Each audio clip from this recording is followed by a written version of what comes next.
السلام علیکم۔ صحت اور روزہ۔ مسلمان کو جہاں روزے رکھنے سے روحانی طور پر اللہ تعالیٰ کی رضا و خوشنودی حاصل ہوتی ہے، وہیں جسمانی صحت کو بھی بے شمار فوائد حاصل ہوتے ہیں۔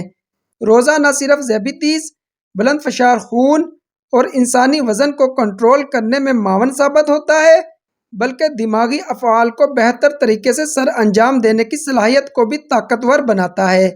روزے رکھنے کی وجہ سے انسانی جسم میں بڑھاپا آنے کے عمل میں کمی آ جاتی ہے، بلکہ انسان کی زندگی لمبی ہونے کے امکانات بڑھ جاتے ہیں۔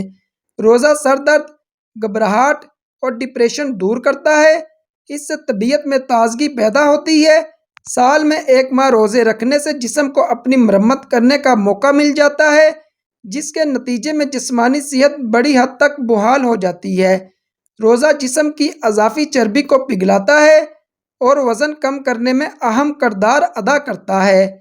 مغربی ماہر طب ڈاکٹر امین کے الفاظ: fasting is the single greatest healing therapy. روزہ واحد عظیم ترین طریقہ علاج ہے۔ زکوٰۃ مال میں سے گندگی نکال کر اس کو صاف کر دیتی ہے۔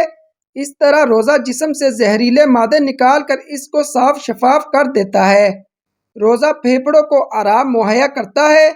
اس سے پھیپھڑوں میں جمع ہوا خون بھی صاف ہو جاتا ہے۔ روزہ جلد کو پھٹنے سے بچاتا ہے، آنکھوں کو روشن کرتا ہے، بصارت کو تیز کرتا ہے۔ روزے کا ایک اور بہت بڑا فائدہ یہ ہوتا ہے کہ انسان کے جسم کا نظام دفاع مضبوط ہوتا ہے۔ کینسر کے وہ مریض جو روزے رکھتے ہیں، ان کے علاج کی کامیابی کے امکانات دوسرے کینسر کے مریضوں کے مقابلے میں زیادہ ہوتے ہیں۔